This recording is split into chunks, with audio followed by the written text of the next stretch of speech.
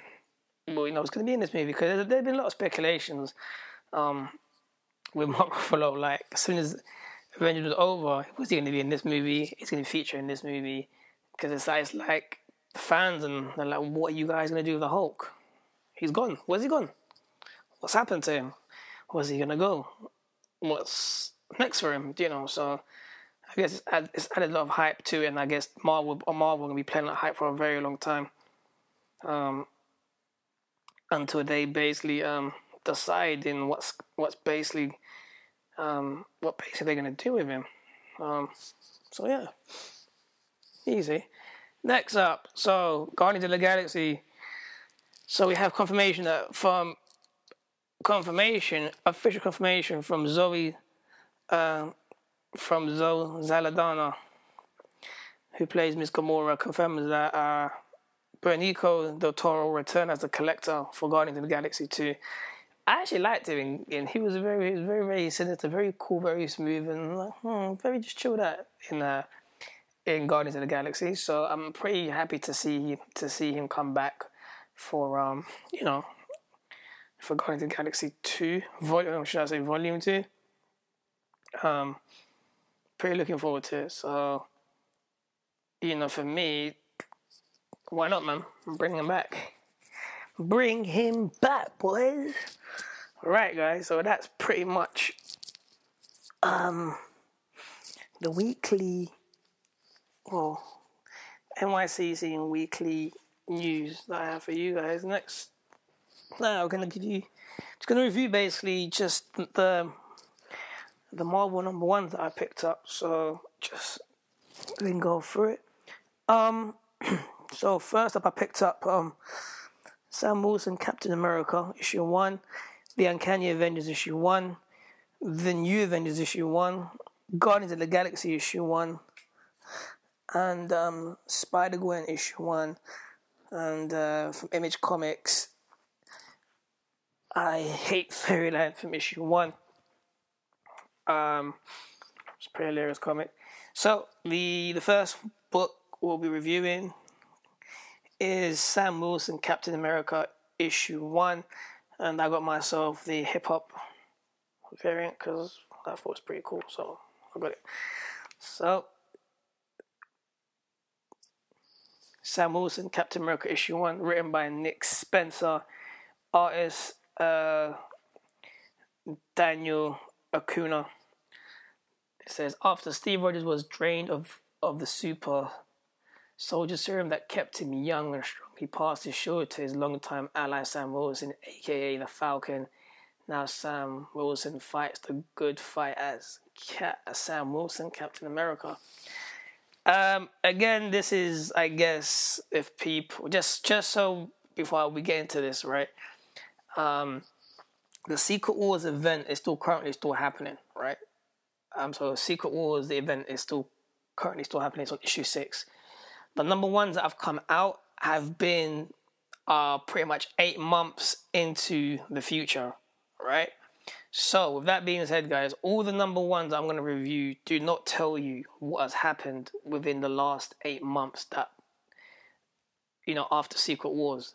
So just so you guys know, right? Just so you guys know, there's going to be gaps and stuff in these in these books until Secret Wars is finished. But then again, they are, because from reading like last week's comic, last week's number ones, they throw you little Easter eggs and hints to tell you, to give you clues and what could have happened and what did pretty much happen or didn't happen. So you kind of get a hint, but they don't tell you anything. So it keeps you guessing. Sam Wilson issue 1 is a very, very good political book, as the whole book is pretty much built with it's to do with I guess in a sense politics, division, teams and camps, and what path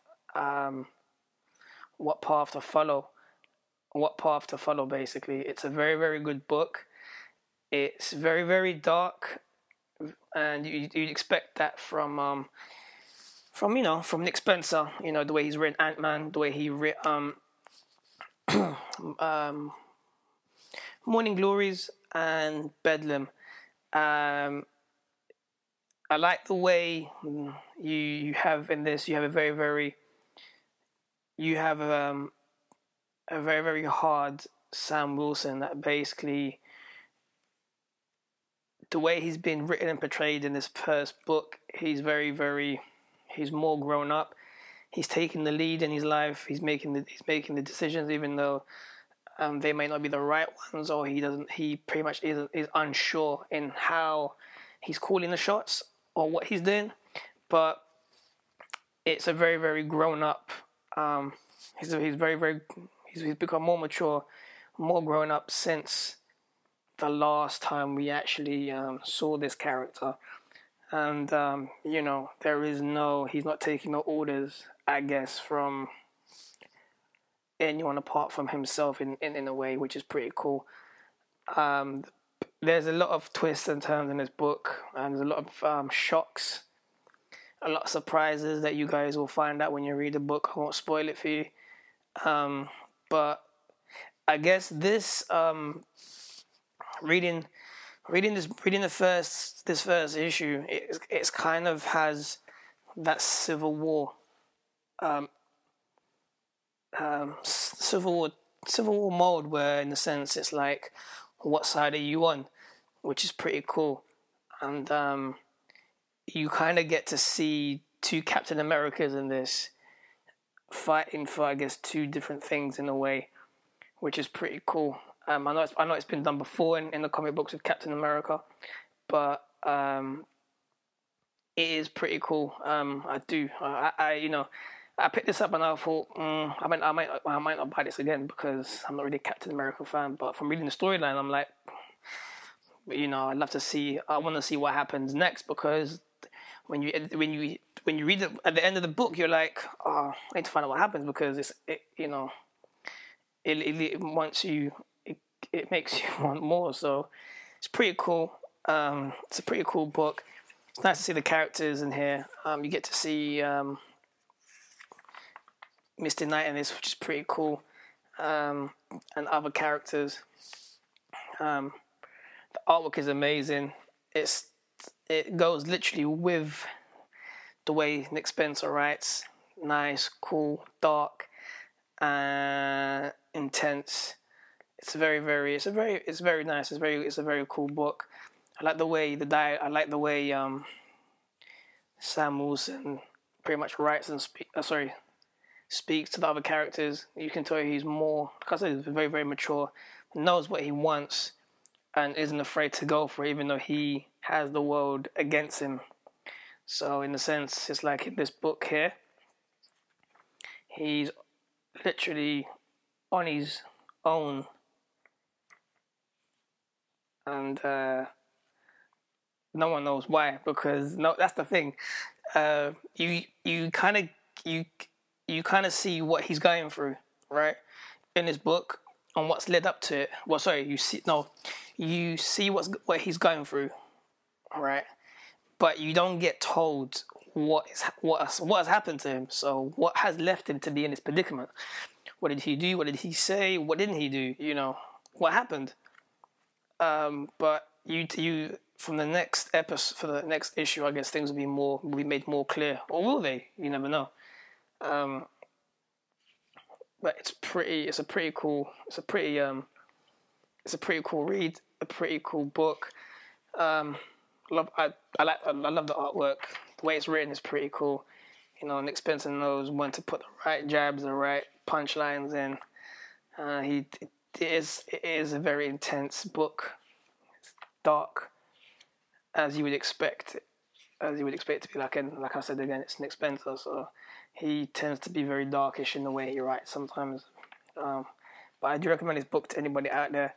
If you're a Captain America fan, or if you just basically just want to know how the universe unfolds, or the new Marvel universe unfolds. So this is why I'm actually getting all the new number ones, just so I can get an introductory to what's been happening with the characters and stuff. But it's a very good book. Sam Wilson, Captain America, written by Nick Spencer, art by Daniel Acuna. Pretty cool, and you know you got Mr. Knight in here, man. So you guys get yourself a copy, guys. Get yourself a a copy. Hey, right. So the next book is The Uncanny Avengers, and I'm happy. I was actually happy to get this variant cover that I'm looking right now, and this variant cover is by the man himself, J. Scott Campbell, and I picked this up, funny enough, for like £6 in Forbidden Planet, and actually it was by chance I picked it up because I was going through the pile, and I thought, they must have more covers for this variant for this comic. So just by chance I saw it, I was like, whoa, man! I was like, whoa! Picked it up, and I bought it straight away because you know, on his website, a signed copy is going for like $100. eBay's going for like 25 to 30 to 60 pounds. So I was like, yep, I am buying this. Right. Where are you? But it's just a pretty cool cover, man. I really, what can I say? I really love it. I really love the, I really love this cover, man. I'm a big J. Scott Campbell fan in a way, because I do have some of his covers, or the ones that are worth getting, I guess. You know, but yeah, I loved it. So, Uncanny Avengers issue 1. I'll give you a quick synopsis. It says, after the war between the Avengers and the X-Men, the original Captain America, Steve Rogers, brought together members of both teams to form the Avengers Unity Squad. The team was designed to show the world that mutants and humans could work together. It didn't always work the way it was supposed to. Now, to promote a cooperation in the face of rising tensions, the Unity Squad has expanded to include a new fraction, the Uncanny Avengers. So, this is written by Jerry Duggan, artist Ryan Stigma, and this is set 8 months later, like I said. This is a pretty cool book because the team is a very unique.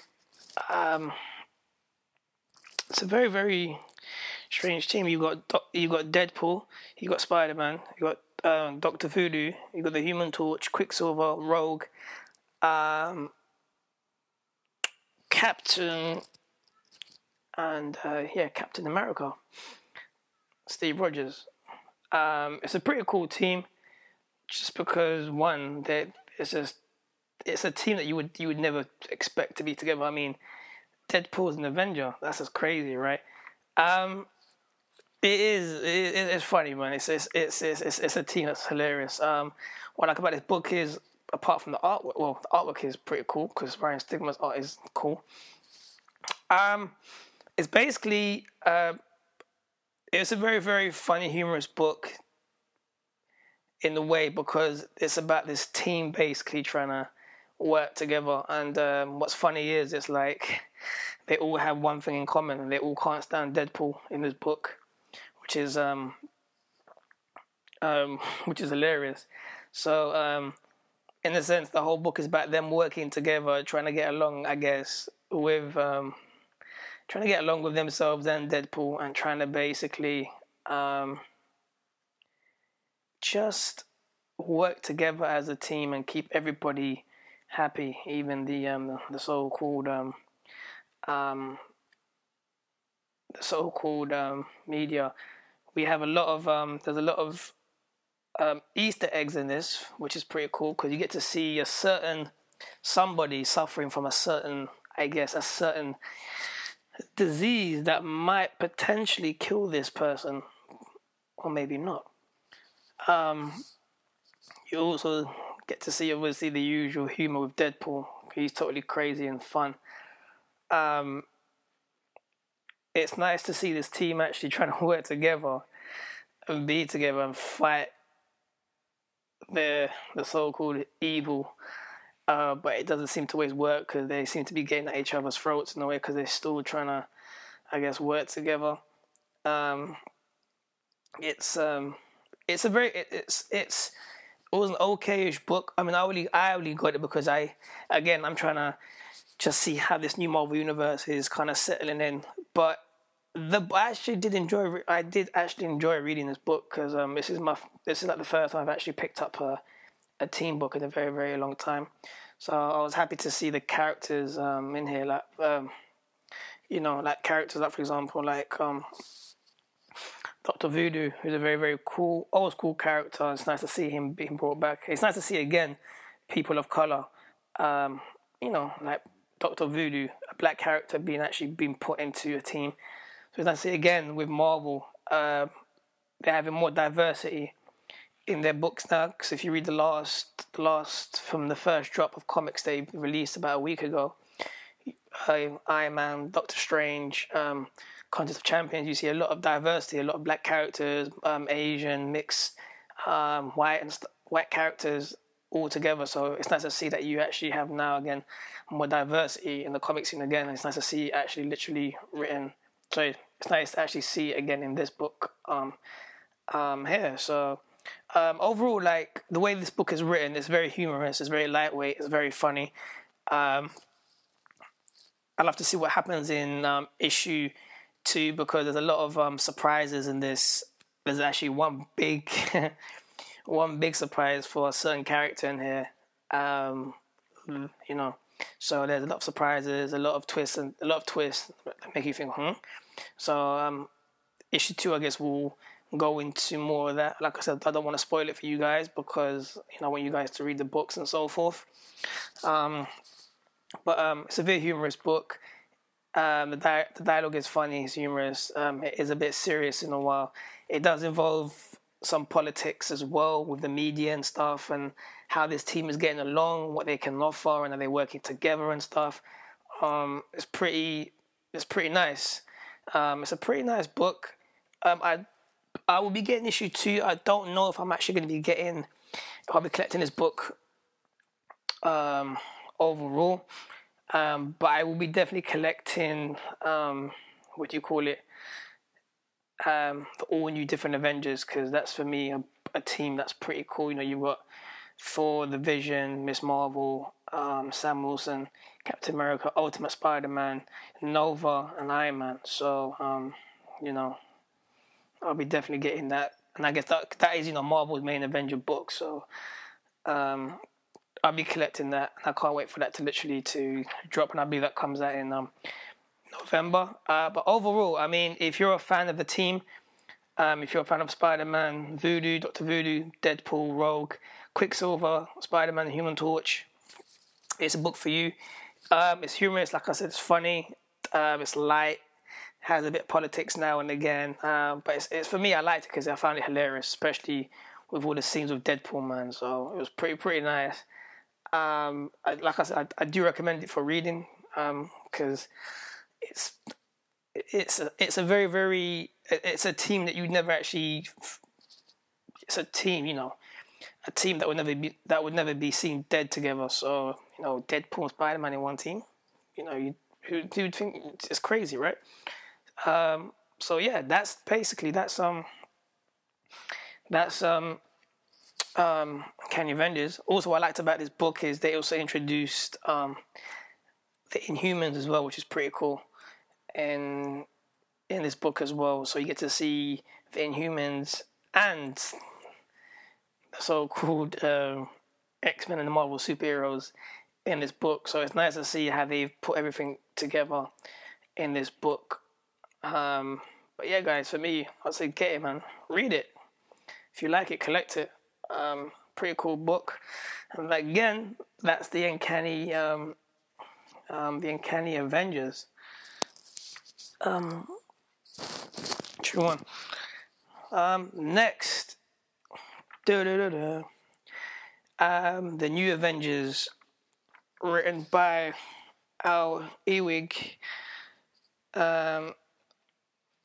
Artist is Gerardo Sandoval. I actually got this book, right, just because I was a fan of the artwork. You know, this is the first time I've actually picked up the New Avengers book. I'm not that versed about the team, but they seem like the team is nuts. So you've got Wiccan, White Tiger, Power Man,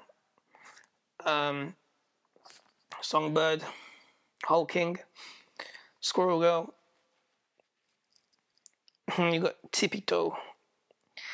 And then obviously you have Roberto da Costa, aka Sunspot, multi-billion leader of AIM. So he owns AIM, which means the New Avengers work for AIM. So this book is pretty. It was okay. It was pretty funny in a way. In a sense of where obviously you have SHIELD and you have AIM, right? So SHIELD are a bit funny with the new lead and saying, hold on a second, you know, you own AIM, which is pretty cool, but we still don't trust you guys. So what happens is now, in a sense, you have a bit of tension between AIM and SHIELD. So you have tension with SHIELD because they're like, hold on a second, like, AIM isn't really a good thing, so what are you doing with AIM? Even though that you've actually bought AIM. So, you know, I guess they start snooping around and stuff and start to wonder what is really going on. So whilst that's happening, whilst that's happening, you have you have the Avengers dealing with their own drama while they're trying to basically deal with some certain villains that are causing them a lot of trouble. So they're dealing with that in this book as well. While you have Sunspot trying to basically keep the peace with SHIELD, saying, "Come on, man, like, we're not here to cause trouble, guys. You know, I am the owner of AIM, but we don't have any problems. You know." But what's good about this book is the team are seriously just hilarious. So it's like watching the A-Team. You know, they just keep bouncing off each other, like Squirrel Girl and Hulking. They're like, the whole team's just hilarious. Like they're like they try to get along with each other, but they always clash in a way, which is hilarious. So I guess what I like about this book is, in a way, it's just what makes it a good book is the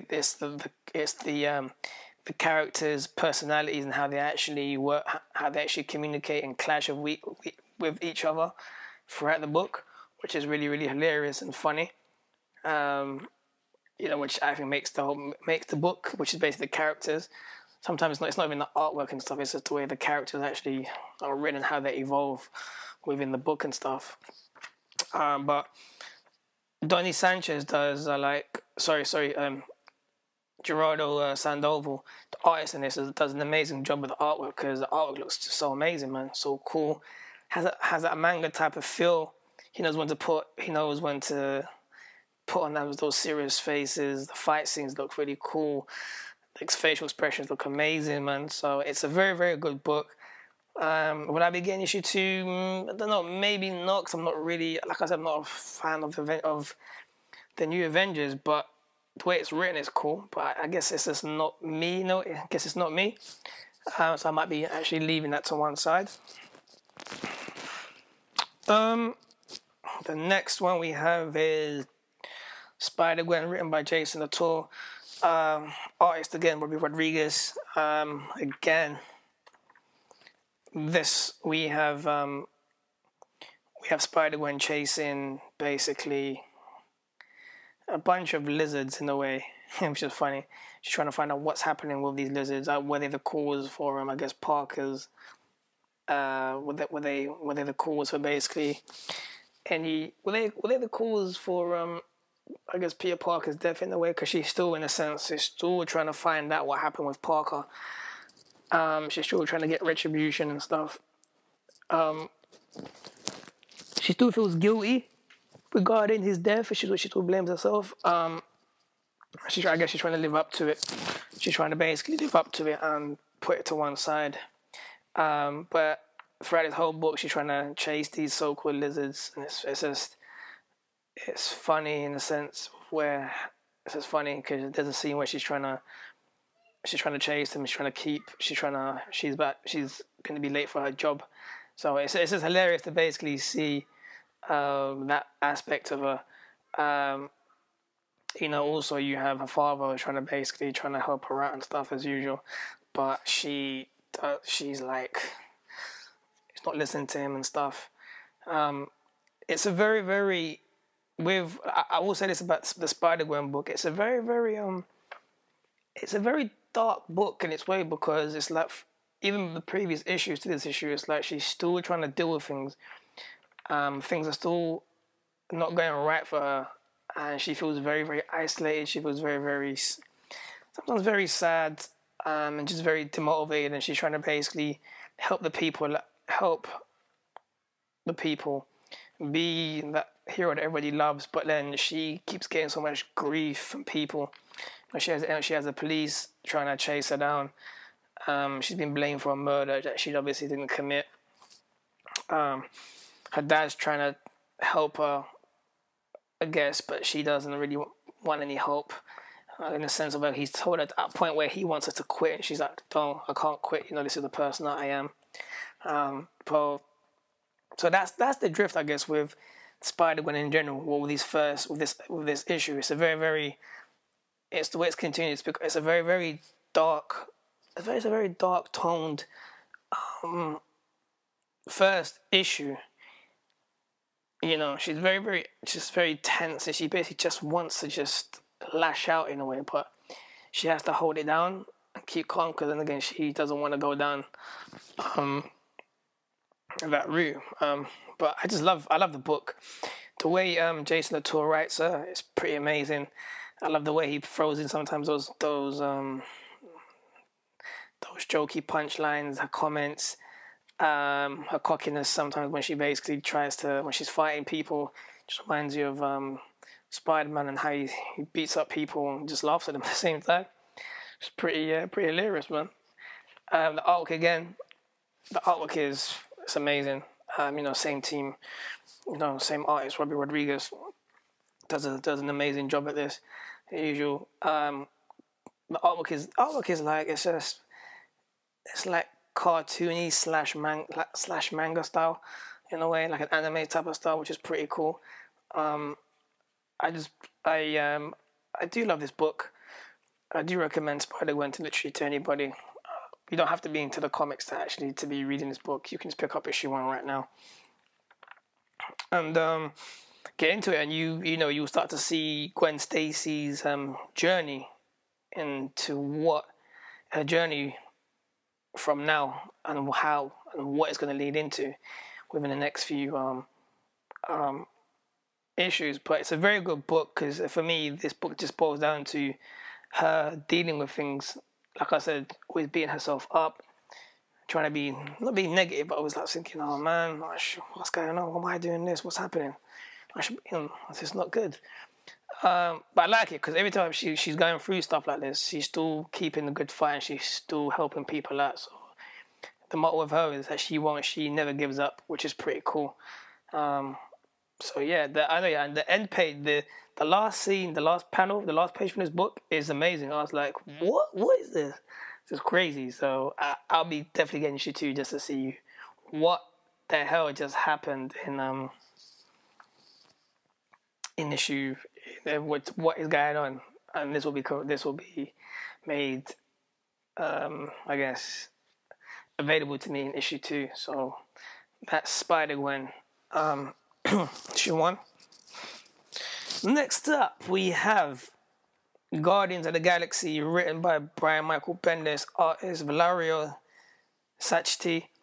Right, so you know what? When I actually went to get this book, I was like, I don't know if I should get this book. The thing is, I've been collecting Guardians of the Galaxy since it came out a while ago, right? And then when I heard that there was no Star-Lord and Kitty Pryde was joining the team, and then Benjamin Grimm, I was like, oh man, really? I'm not really digging that, but I'll give it a go. And I read it. Really enjoyed it. As usual, Guardians of the Galaxy are a combustible team that don't get along with each other unless well, they do, but they always clash with each other. And you see that again throughout the whole book. Even then when they're fighting, trying to keep alive, they're trying to basically fight, and they're at each other's throats, which is hilarious as usual. You get to see also Mr.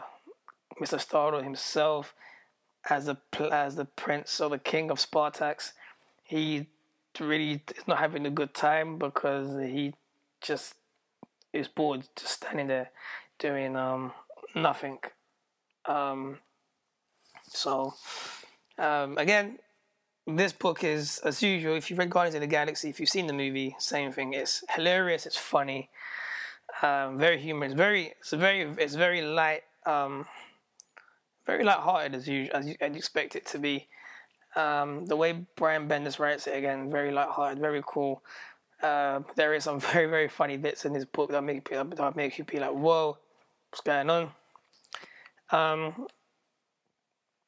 You also basically have a certain character in here, or a certain character that decides to come back, and I'm like, yes, but then I'm like, no, no, this can't be.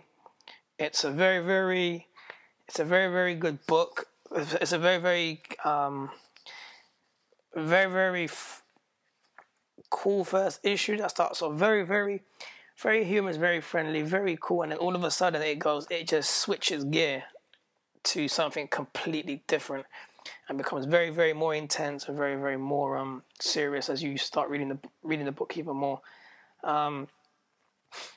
Again, the new team, just so people, well, it's not a new team. You have let me see. So the Guardians, right? So you have Drax, Star-Lord, who is Kitty Pryde. You have Venom. You have Rocket Raccoon. You have Groot, and you have the Thing. So again, because it's 8 months after, no one knows how the Thing got here. So it's going to be pretty damn hilarious to find out how the Thing became a part of the Guardians of the Galaxy once Secret Wars is officially finished, man. But again, guys, if you're a Guardians of the Galaxy fan, you love the movie, then you'll really love the book. I'm gonna be getting this because I guess I'll be collecting it because I'm a Guardians of the Galaxy fan, and the last page kind of got me really, really, really hooked. So I need to find out what is going on, what is happening, as I need to know, man. But again, it's a cool book. You get to see the usual slobbering comments from the Thing, Benjamin Grimm, who is funny. I like the way Kitty Pryde is in this. She's very funny, again, serious. All the characters are cool. Again, man, for me, Guardians of the Galaxy is like the A-Team. They just the way they get along with each other is just hilarious. So the good thing about this, the Guardians of the Galaxy, the team it's their personalities that make this book so cool. So whatever, in a sense, the way they are in the movie is like the way they are in the comic book. So I'm pretty happy about that, and I guess I'll be getting issue 2 regardless to see issue 2 basically to see what happens, because it was a bit of a mad issue, right? The next one is from Image Comics, and I've actually been looking forward to this book just because of the person that's doing this. So this is from Image Comics, issue 1, I Hate Fairyland, by Scotty Young with Gene Francos Belui. It's basically it's a funny book, man. I got it because I got it because when I was reading through the reviews and the synopsis, I was like, whoa. But then the artwork got me. I was like, I'm definitely getting this. You know, I am definitely getting this book. So, it's basically just to keep it short and sweet, guys. A 6-year-old girl wishes she was in Fairyland. She basically gets sucked into a hole. She ends up in Fairyland. She meets a certain someone that says, if you find this book, if you find the key, you can leave. So she's looking for it, and then she ends up staying there for 30 years. And that's saying that in those 30 years, she basically just loses it in a way. It's raw. There's a lot of bloodshed. There's a lot of comedy. There's a lot of killings. There's a lot of profanity, swear words. It's funny. It's a very, very funny, humorous book. And if you're a fan of Scotty Young's artwork, then you will blatantly, you'd love this book. I got it because I knew what to expect. And it was here. The artwork is amazing. As usual, the way it was written was nice, short and sweet. I finished the book off very, very quickly because, with Scotty Young, he writes he doesn't write a lot. So you tend to finish the books off really, really. His books off really, really quick. Can I say, man? Like it's just a jam-packed comedy book full of bloodsheds, killings, axes, swords, blood, punchlines and stuff. So it's a very, very pardon me, guys. It's a very, very, very good book. I recommend it to anyone, just for the fun of it, because it is a fun book to read. The way the colors, the tone, the energy of it, the way the dialogues are put together with the main character and the other characters is just really, really cool. And it's just nice to read a book sometimes when it's just funny and humorous. And yeah, man, so that's I Hate Fairyland by Scotty Young, art by Scotty Young, cover by Scotty Young, and it's from Image Comics. So pick it up, guys. It only came out just yesterday. It's a collector's because it's Scotty Young's first book for Image Comics. So just get it, guys. Put it in your collection, or just if you're not sure, just get a digital copy. But I promise you guys, you'll laugh your heads off. It's a hilarious book. So yeah, with that being said, guys, that's pretty much the end of this week's podcast. Tune in next week for another podcast from the Two British Nerds. Again, I can hear my voice is going. Check us out on the check out the Instagram at the Two British Nerds with a Z. Check out my Twitter at CAVADJ. YouTube at Two British Nerds, guys. And again on the iTunes, Two British Nerds with a Z. Like, subscribe, and have fun with us, man. And again, join me on the Instagram so we can just go crazy, man, on social media. I love interacting with all you guys, man. So again, feel free to follow me, and we interact with each other, man. With that being said, guys, peace out. take it easy, and we'll see you guys next week, Thursday. Peace out.